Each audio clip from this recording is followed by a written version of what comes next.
वैसे तो जीवन को रसमय बनाने की बहुत विधियां हैं।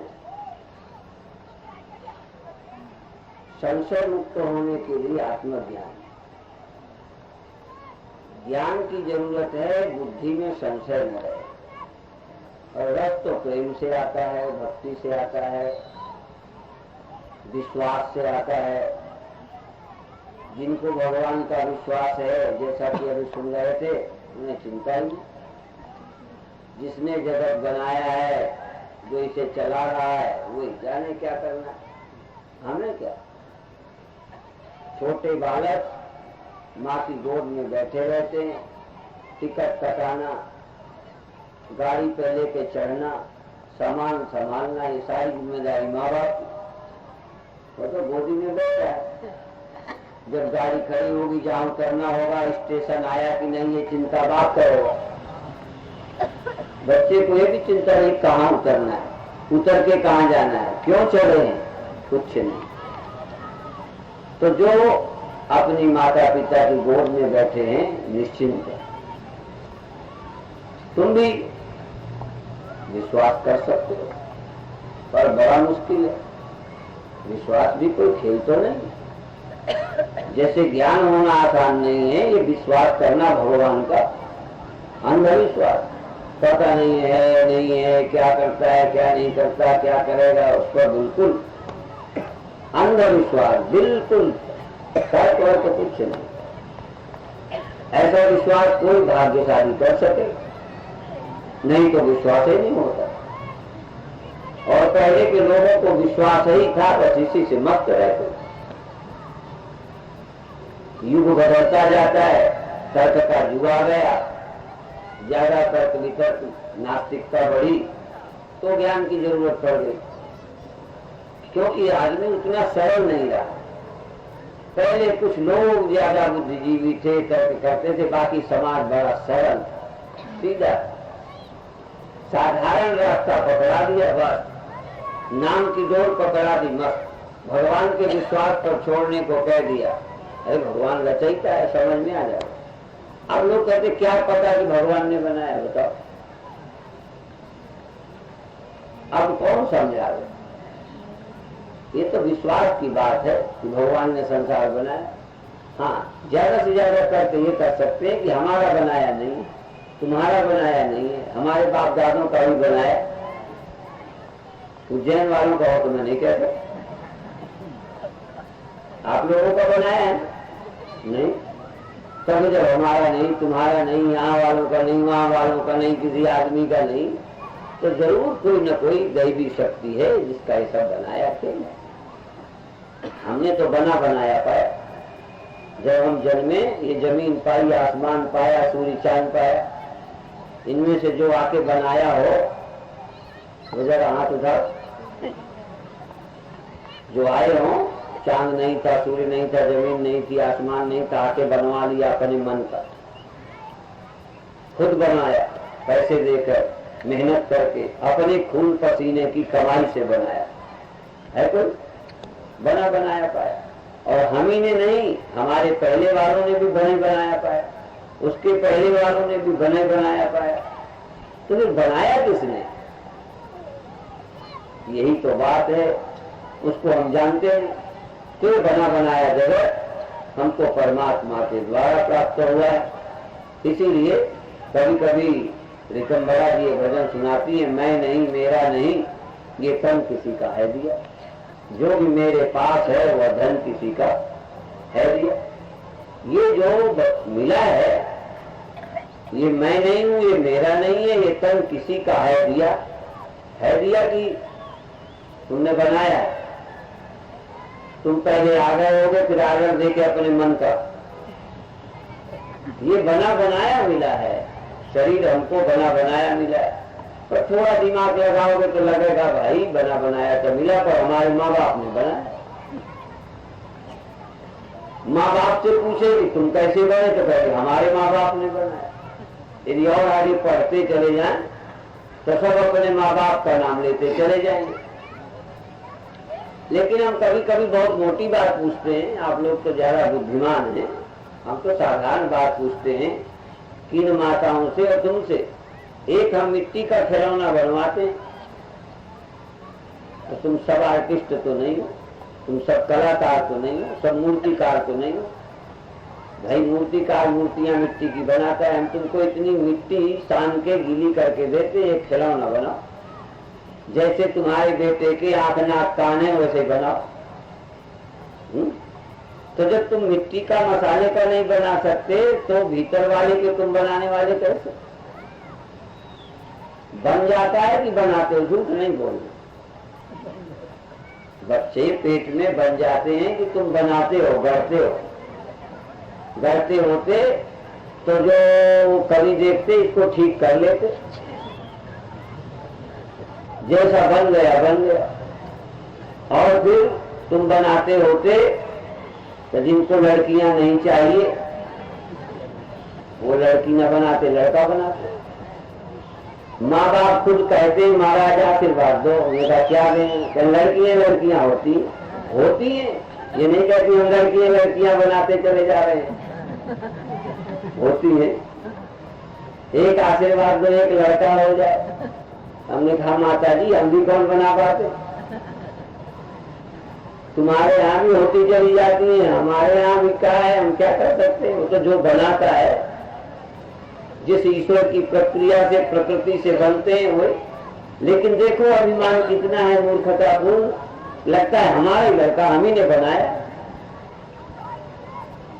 एक बड़ा चालाक आदमी था, बेईमान कहो चालाक कहो, एक मकान बन रहा था, वहां से निकला तो आधी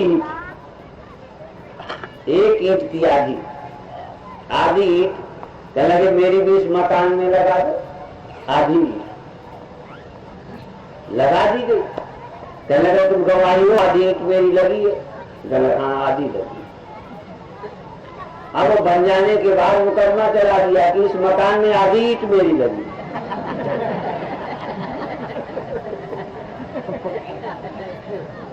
चाहे मजदूरों से पूछो, आधी लगाई है मेरी, आधी, इसलिए आधा कब्जा, आधा मकान में।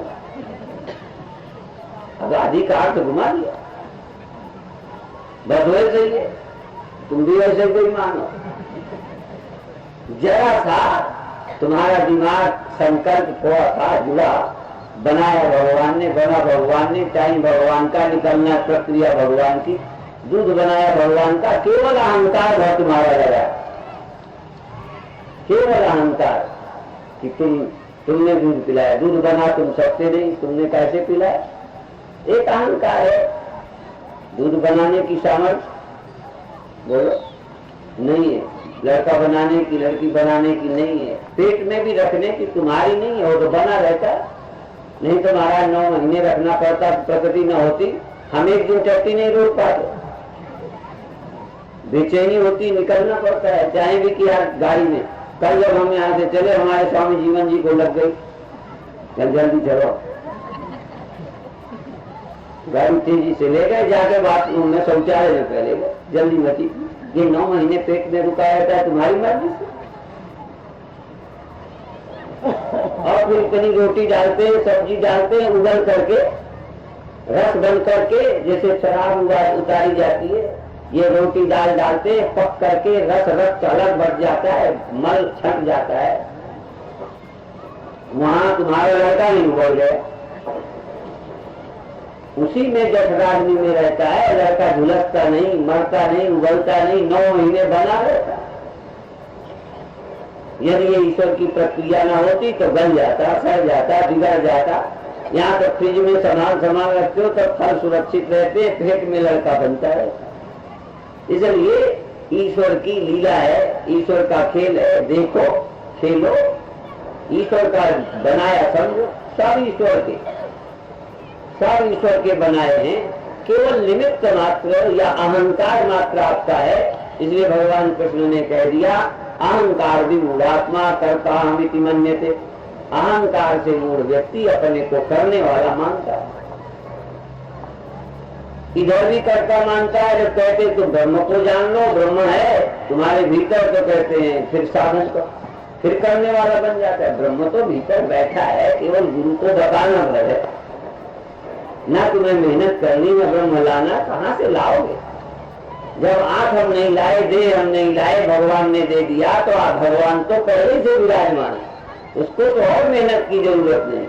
पर अहंकार से मूल आदमी जगत में भी कर्ता मान लेता है और साधन का भी कर्ता मानता है। इसलिए मैं नहीं, मेरा नहीं, ये तन किसी का है दिया, जो भी मेरे पास है वह धन किसी का है दिया, और देने वाले ने दिया, वह भी दिया किस शान से, पर लेने वाला मेरा है। लेने वाले ने क्या कहा? लेने वाले ने कहा लेने वाला मेरा है, ये कह उठा अभिमान से। देने वाले ने दिया, वह भी दिया किस स्थान से, लेने वाले लेने वाला मेरा है, ये कह उठा अभिमान से। पर मेरा ये कहने वाला, मेरा है ये कहने वाला मन भी किसी का है दिया नहीं, ये भी न कर पाता। जिस बुद्धि से मन से अभिमान करता है मेरा है, वो भी जागृत में तेरे साथ है, नींद में खो जाता है, वो भी तू रख नहीं सकता। ये अभिमान करने वाला मन भी परमात्मा का ही दिया हुआ है, लेकिन नहीं समझते। इसीलिए संतों ने तो ये अपना अनुभव दे दिया कि ये जो साधन करने का है, ये साधन भी, ये साधन सत्संग का अवसर भी, ये भी किसी का है दिया, ये भी तुम्हारा है। जैसे गेहूं पैदा करते हो तो बोने के लिए गेहूं भी प्रकृति से बने, और जिस जमीन में बोते हो वो भी बनी बनाई। जो ईंटें हैं बनाए जिससे वो मिट्टी, जो पानी मिलाया ईंटें बनाने में वो पानी बना बनाया या बना के डाला? ईंटें बनाते समय बना बनाया पानी मिला था कि बना के डाला था? पानी बना बनाया, मिट्टी बनी बनाई। और जिस ईंधन से पकाया था वो लकड़ी तुम अपने घर मिस्त्रियों से बनवाते हो कि जंगल की बनी बनाई काटते हो? उगे उगाए पौधों को काट करके ईंधन बना के ईंटें पका लेते हो। तो ये जो बिल्डिंगें खड़ी हैं ये सब भगवान की दी संपत्ति से है, सब मेटीरियल भगवान का और मालिक हम। वही आधी ईंट वाला हिस्सा। अब देख लो कितने बेईमान हो। हम कह दें तो बुरा मानोगे, परंतु उस आधी ईंट की तरह ही हम भी बेईमान है। और उसने तो आधी लगाई थी, हम तो सिर्फ अहंकार है, मिथ्या अभिमान करते हैं। असल में तो सब कुछ भगवान का दिया हुआ है। तो ये केवल सुनना नहीं है, जब विश्वास हो कि सचमुच हम करने वाले नहीं, इसे अपना मानने का हमें अधिकार क्या? और अपना न मानो तो दुख क्या है? दुख तो अपना ही है, नहीं तो तमाम मरते नहीं क्या? जो आपके अपने नहीं है वो भी तो मरते हैं, उनका दुख नहीं। और जिनके मरने का दुख है वो किसके किसके है बोलो? जिनके मरने का दुख नहीं है वो किसके हैं? वो औरों के हैं। और जिनके मरने का दुख है वो हमारे हैं। लेकिन असल में वो औरों के नहीं, वो भी भगवान के हैं। और जिनको रो ये भगवान के। इसीलिए चार तरह के लोग होते हैं। एक वो होते हैं जो कहते हैं हमारा तो हमारा और तुम्हारा भी हमारा। और दूसरे वो होते हैं जो कहते हैं भाई हमारा तो हमारा और तुम्हारा तो तुम्हारा। और इससे आगे वाले होते हैं उदार, वो कहते हैं भाई तुम्हारा तो तुम्हारा हमारा भी तुम्हारा। तो तब भी देखो तुम्हारा तो तुम्हारा हमारा भी तुम्हारा। लेकिन ये भी अज्ञानी ही है, संत नहीं है। तो संत क्या कहते ना हमारा ना तुम्हारा। हमारा होता तो हम कहे तुम्हारा तो तुम्हारा हमारा भी, कहने तुम्हारा भी है क्या कुछ? और जो हम तुम्हें देने हमारा है क्या कुछ? भगवान का है ना हमारा ना, नहीं समझ में आया। तो देवताओं की दृष्टि ये होती है कि तुम्हारा तो तुम्हारा हमारा भी तुम्हारा, देवताओं को। इसलिए ज्ञानी वो भी नहीं है। तो अपना क्या है जो तुम्हारा है, और तुम्हारा क्या होगा जो हम तुम्हें देने का। इसलिए और शैतान राक्षस कहते हैं तुम हमारा तो हमारा तुम्हारा भी हमारा। अरे भाई हमारा भी हमारा है नहीं तो समझते ये हमारा है, और जो तुम्हारा है वो भी हमारा हो जाए, कब्जा करो, छीनो। तो देखो, संत की दृष्टि, ज्ञानी की दृष्टि है, विवेक की दृष्टि है कि हमारा भी नहीं है, तुम्हारा भी नहीं है, काहे का अभिमान करें, काहे का झगड़ा करें, क्यों चिंता करें, कुछ भी अपना नहीं। और कुछ भी अपना नहीं है तो निर्धन का है क्या, धनवान का है? कुछ भी अपना नहीं है तो परिवार अपना नहीं है तो बड़े क्या छोटे क्या, कौन अपना कौन पर है, सब भगवान का है। इसलिए ईशावास्य मिदं गोम सर्वम यत् किंच जगत्याम जगत तेन त्यक्तेन गुंजी था मागधर तस्य सिद्धनम। धन ये किसी का नहीं है, संसार किसी का नहीं है, अर्थात भगवान का है, हमारा तुम्हारा किसी का नहीं है। हम तुम कोई मालिक नहीं है। तुम्हारा तब हो जब तुम उसके मालिक हो, हमारा तब हो जब हम मालिक हो। हम भी मालिक नहीं, हम भी करता नहीं, हम भी रचयिता नहीं, तुम भी रचयिता नहीं। तुम्हें भी दिया है, हमें भी दिया है, इस्तेमाल करो, मालिक हम ही। इसलिए दे देने पर भी हमको मालिक नहीं बनाया भगवान ने, इस्तेमाल करने की छूट दे दी। जैसे उज्जैन के रास्ते, उज्जैन की ये सड़क है, तुम्हारी है कि हमारी है? बोलो। चलने को तो नहीं माना, किनमें चलते हैं? उन सड़कों पर तो चलते नहीं होगे, क्योंकि तुम्हारी भी नहीं है, और हम उससे नहीं चलते तो हमारी भी नहीं। बोलो, चलते हैं कि नहीं? अब बताओ, हमारी है कि तुम्हारी की सरकारी? बोलो, सरकारी है, चलने की छूट है, न हमारी न तुम्हारी। गाड़ी में लिखा रहता है ये राष्ट्रीय क्या संपत्ति है, न तुम्हारी है न हमारी, राष्ट्रीय है। ऐसे ही ये है, सब राष्ट्रीय है, सरकारी है। सरकार तो नहीं जानते? हाँ जानते, सरकारी है, न हमारी न। इस्तेमाल करो, ठाक से रहो। इस्तेमाल किया जाती, श्वास लो, हवा, प्रकाश लो, सूर्य का जलिए, सरकारी है, बिल बिल कुछ नहीं देना, मस्त रहो, हवा खाओ, प्रकाश लो, पानी पियो, अनाज खाओ, हाँ दंड बैठक लगाओ, मस्ती का जीवन जियो, जमीन पर रहो, मकान बनाओ, है हमारा कुछ नहीं। रहने की आजादी है, इस्तेमाल की आजादी है, मालिक बनने का अधिकार नहीं। जो मालिक बनेंगे वही दुखी रहेंगे। मालिक जो उसको समझते, इसलिए सबका मालिक एक है, मालिक भी बहुत नहीं, एक ही मालिक है सबका। यहाँ तो प्रांत भी है, प्रांतीय सरकारें, केंद्रीय सरकारें, यहाँ तो एक ही सरकार है, एक सरकार। परंतु गड़बड़ होता है,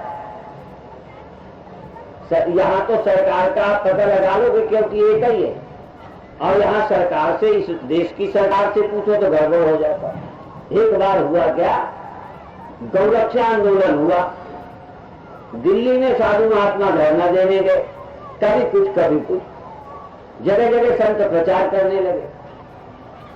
तो जब नंदा की कोठी के सामने साधु बैठ गए डट के, तो नंदा हाथ जोड़ के आए कि हम क्या करें, मैं तो चाहता हूं, मैं तो धार्मिक आदमी हूं, मैं तो बहुत चाहता हूं, पर क्या करूं, सरकार नहीं सुनती।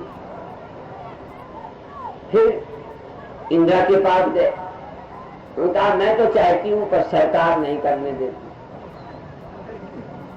तो संत ने कहा भाई, मैं जिससे मिलता हूं वही कहता है मैं चाहता हूं, सरकार नहीं चाहती, जरा मुझे सरकार से मिला दो, हम उससे ही बात कर ले।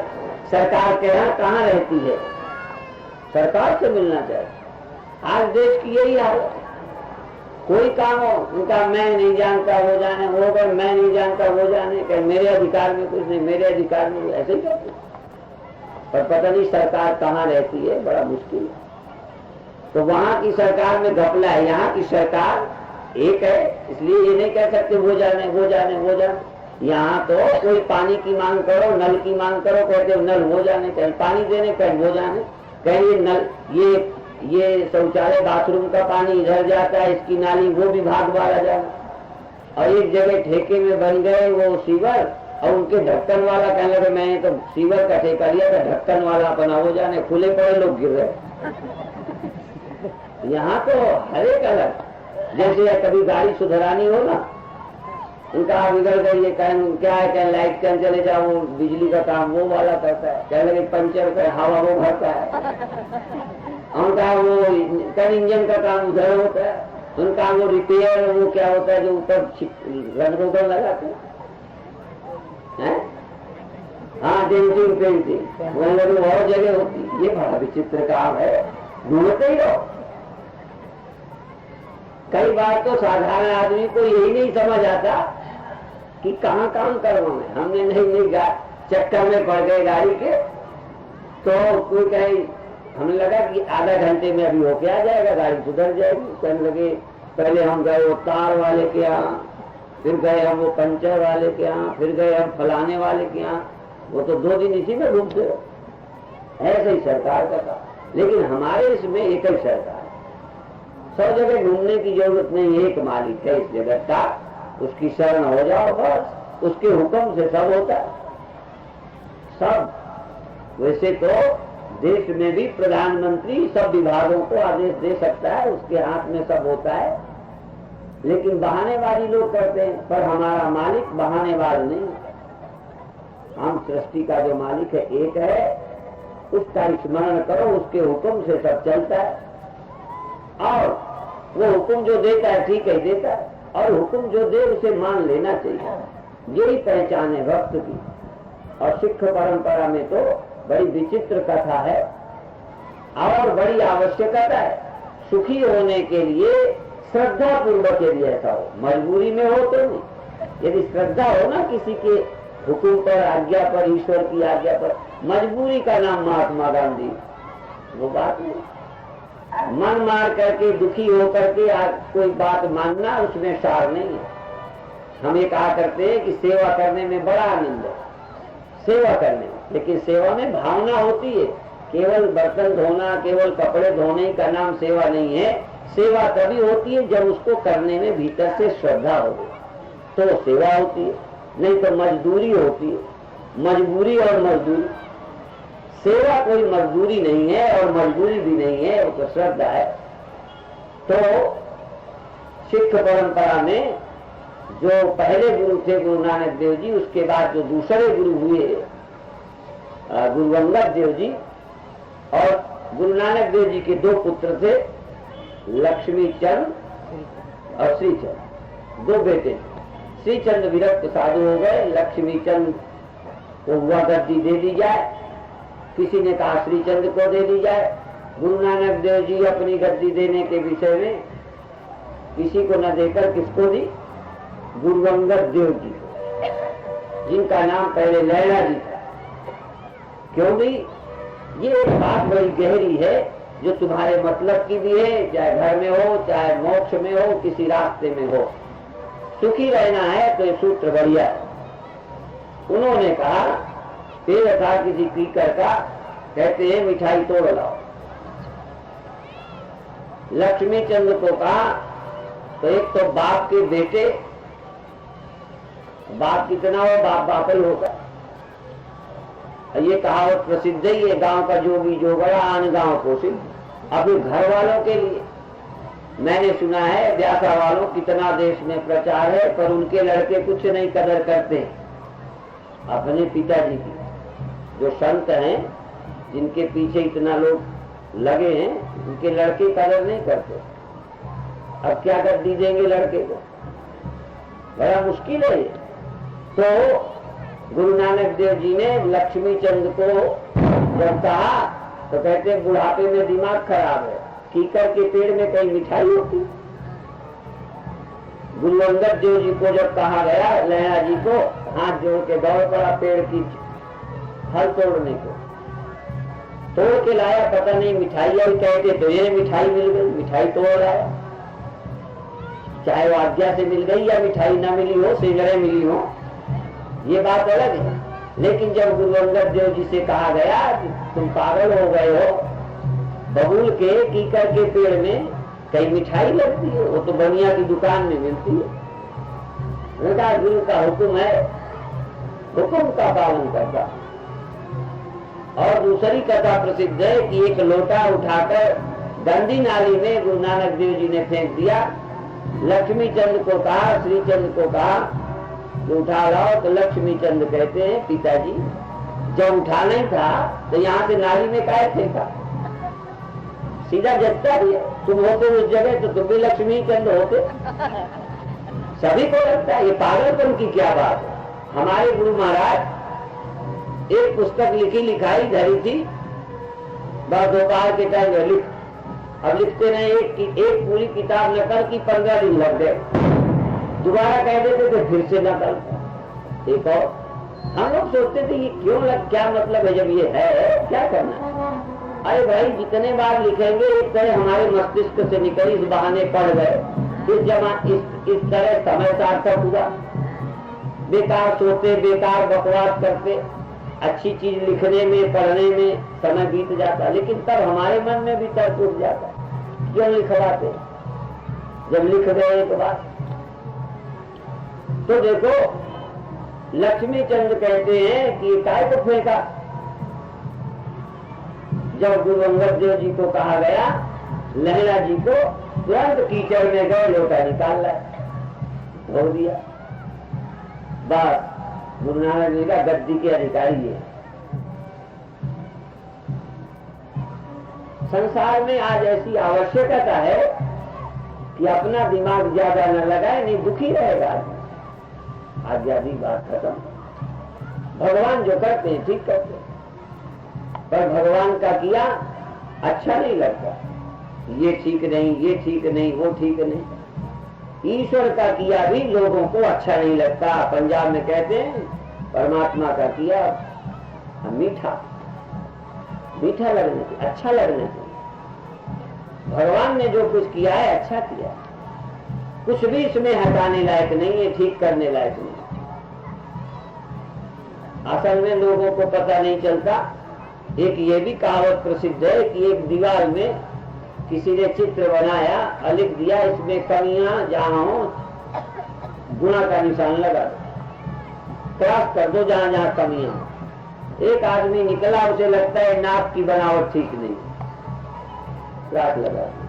कोई और आदमी निकला, लिखा था कि इसमें जो कमियां हो ठीक, वो कमियां हैं उसको क्रॉस कर दो। किसी को आंख नहीं जैसी, किसी को कान, किसी को बाल, किसी को थोड़ी, किसी को गाल अच्छे नहीं लगे, सब क्रॉस। सारे चित्र में क्रॉस लगे।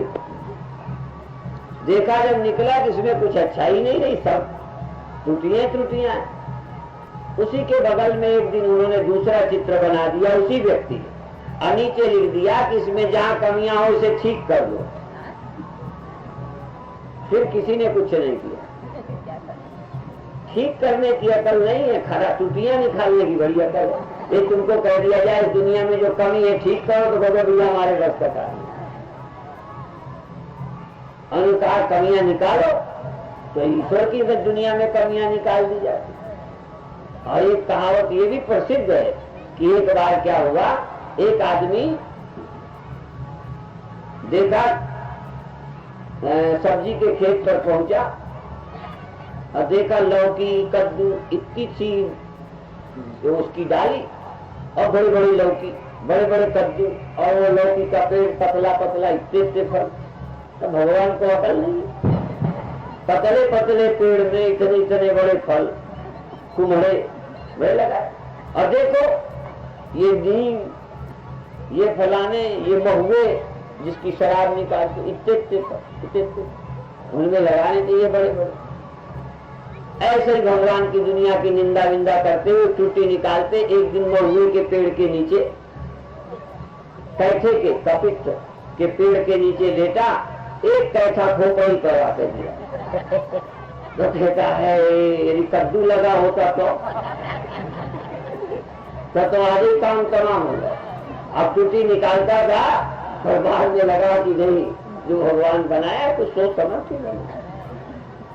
एक दिन लगा, सोने में सुगंध नहीं दिया। भगवान की कितनी कमी, सुगंध होती तो लोग पहने भी रहते थे, सुनते भी रहते, कान में पहने, नाक में पहने। यहाँ पे क्या आनंद आता, गुलाब की खुशबू, चमेली की खुशबू, बेला की, मोगरे की खुशबू भी सोने में दे देते। तो एक ने कहा पढ़े कहीं के वैसे तो ढूंढ लेते, सुगंध होती तो सुन के पहुंच जाते, चोरों से और न बचता। बहुत अच्छा किया, भगवान ने सुगंध नहीं दी। तो देखो त्रुटि लोग निकालते तो हैं, पर भगवान की दुनिया में त्रुटि है नहीं, पर लोगों को लगती है। तभी हम कहते हैं भगवान का संसार बड़ा अच्छा चलता है, तुम आनंद से देखो, इसमें ठीक ठाक के चक्कर में न पड़ो, जैसा है आनंद लो, तमाशा देखो।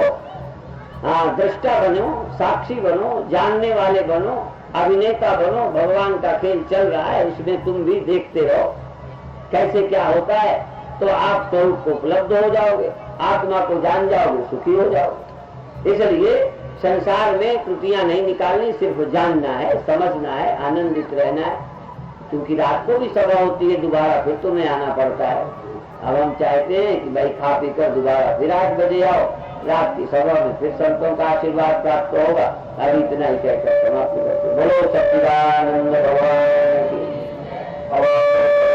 की करने महाराज जी की हो सके। सहनावतु सहनौ भुनक्तु सह वीर्यं करवावहै तेजस्विनावधीतमस्तु मा विद्विषावहै। ओम शांति शांति शांति। बोलो सच्चिदानंद भगवान की, सनातन धर्म की।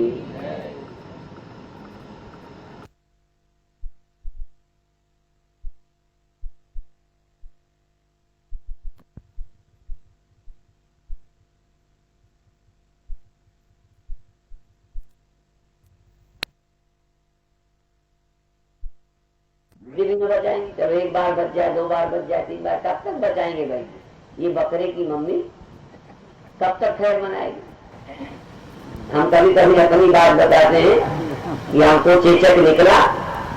चेचक बकरे के इसलिए कि यदि मुसलमान से बच जाए तो हिंदू है, किसी के लड़के नहीं बचते तो देवी मैया में मनौती करते हमारा लड़का बच जाए तो 1 बकरा चढ़ाएंगे। चढ़ते हैं बकरे तमाम देवियों को, काटे जाते हैं, खून की धार बहती है, कितने बकरे कटते। अब कई परिवारों में थोड़ी सभ्यता आ गई, तो अभी किसी ने हमको बताया तो हमको अपना हमारी बात नहीं स्मरण आ गई। थोड़े दिन पहले मैंने बताया कि हमको चेचक निकला, हमारी माँ ने मनौती की कि 1 बकरा देवी में चढ़ाएंगे, यदि बच जाएंगे। हम देवियों के भरोसे बचे। हाँ, नहीं तो तभी चले गए होते। बड़ी कृपा है माता जी की, बचा दिया। तो अब हमारी माँ गई, हमको भी ले गई। जब ठीक हो गए, चेचक ठीक हो गई, तो बकरे को लेके गई, देवी के पास खड़ा कर दिया तो काटा नहीं, थोड़ा दयालु, कान पकड़ा और यूं कर दिया। वो बकरा भे बोल गया, बस बलि हो गई, उसे छोड़ दिया बकरे को। बाद में तो छोड़े वाले की हो ही गई होगी, कौन वो हल में जाना है, तो खुद नहीं मारा। अभी हम प्रयागराज गए तो वो कौन देवी, हाँ विंध्याचल, हाँ, तो विंध्याचल में गए कुछ संत हमारे, तो वहाँ यही काम चल रहा था, कान पकड़ कान पकड़े, भे बोला, पड़ोसी हो गई। दूसरा आया, उसने बकरा खरीदा, वही दिखते भी हैं बकरे, वही खरीद लो, अपनी मनौती करो, कान ऐठो और इधर चले गो। तो जैसे मंदिरों में वही नारियल फिर दिख जाते हैं, फिर चढ़ जाते हैं, ऐसे ही वहाँ बकरे दिखते चढ़ते रहते हैं। उन्होंने कहा चलो इतना अच्छा है, मर तो नहीं रहे, कम से कम वही बार बार चढ़ रहे। तो परिवर्तन हुआ है थोड़ा थोड़ा। तो अब ये मनौती वाले हैं, हमारा लड़का ठीक हो जाए, हे देवी मैया। अब कभी मान लो फिर मनावे हमारी माँ, अब एक्सीडेंट से बच गए, मान लो और आगे आ जाए नंबर, तो कब तक अब देवी महारानी बख्शेंगी, तब तक भगवान हमें बचाएंगे आखिर कभी न कभी तो तब किसके बल पर बचेंगे? तब ब्रह्म ज्ञान, नहीं ना? ईश्वर के प्रार्थना से कब तक बचेंगे? ईश्वर ज्ञान से सदा बचेंगे, ईश्वर की प्रार्थना से एक सीमा है। बात समझ में आ जाए तो आ जाए, नहीं तो अपना तुम्हारी बात तुम्हारे पर। चाहे रोग हो, चाहे मौत हो, चाहे घाटा हो, चाहे और कुछ हानि लाभ हो, जय पराजय हो, सुख दुख हो, ईश्वर तब तक तुम्हें बचाता रहेगा। आखिर ज्ञान प्राप्त करके ये सब होगा तब भी हमारे पर बाल बांका नहीं, हम स्वरूप निष्ठ हो जाएंगे। सांप काटे, मौत हो गए, बुढ़ापा आए, प्रकृति के गुण सब बरतते रहे, प्रकृति का परिवर्तन चलता रहे, पर मुझ साक्षी को कोई स्पर्श नहीं करता। उस निष्ठा को, ब्रह्म को उपलब्ध करो, ये सरसई ब्रह्म विचार विचार है। तो अब ईश्वर भक्ति और तत्व ज्ञान का भेद कई लोग समझते ही नहीं। भगवान की चर्चा क्यों समझते, ये कई बात है ना। इसलिए अध्यात्मवाद और ईश्वरवाद में भी फर्क है। ईश्वरवादी है भक्त, जिसकी मैंने बात कही, और अध्यात्मवादी है ब्रह्म का विचार करने वाला। और ब्रह्म का विचार करते हैं, प्रार्थना नहीं करते, ब्रह्म का चिंतन करते हैं और सुखी हो जाते हैं, अभय हो जाते हैं। जबकि शरीर का परिवर्तन ब्रह्म विचार वालों का होता है, पर ब्रह्म विचार के कारण उस परिवर्तन की उन्हें वेदना नहीं, भय नहीं, चिंता नहीं। भगवान बचाना चाहे न बचाना, जो बचा बचाया है उसकी शरण चले गए, जो बचा बचाया है वहाँ निवास कर रहे हैं। तो ब्रह्म में हम निष्ठा रखते हैं, ब्रह्म में हम स्थित होते हैं, ब्रह्म से प्रार्थना नहीं करते कि तुम ये कर दो। और भक्त लोग हे भगवान 2 साल और 2 साल की और कृपा कर दो, 2 साल अभी प्राण न निकले, ये काम हम कर लें, अब तो पहले निकल गए। या कई बार अपने लिए न करके बच्चों ने कहा हमारे पिताजी का 2 साल अभी शरीर न छूटे, ऐसा आशीर्वाद दो। अब जिनकी रोज रोटियां हम तोड़ते हैं, तो जरा समझो, वो कहते हैं महाराज ऐसा आशीर्वाद दो, तो जितना है भीतर भीतर तो सारा लगा देते हैं। हे भगवान हमारे जिसकी रोटियां खाई है 500-500 देता है, 1000-1000 देता है, घर ले जाता है, चंडल आता है, भगवान ये न मरे। और 6 महीने में चले गए, 1.5 साल पहले। तो दोबारा उनके घर जाने की हिम्मत नहीं पड़ती, अब क्या मुंह लेके जाए नहीं समझे, अब क्या मुंह दिखाऊं। गए 2 साल। एक सचमुच है, नंगल गए, नंगल में डॉक्टर गुरमुख सिंह अठवाल सरदार, उनके घर हम जाते थे, वही हमको वहां ले गए थे।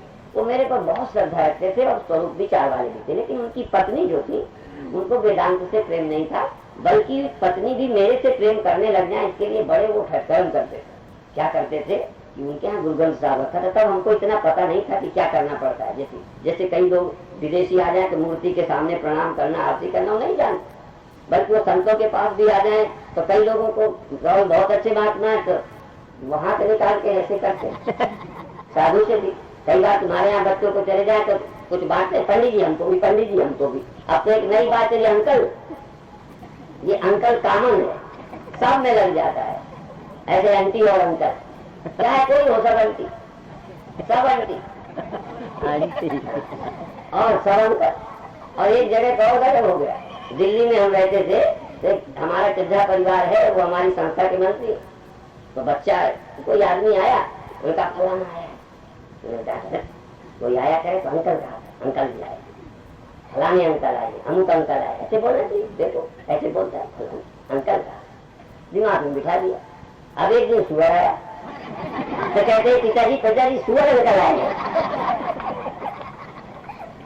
तो अब तुम्हारे आंटी और अंकल तो इस तरह चल रहे, क्या जिसको लगा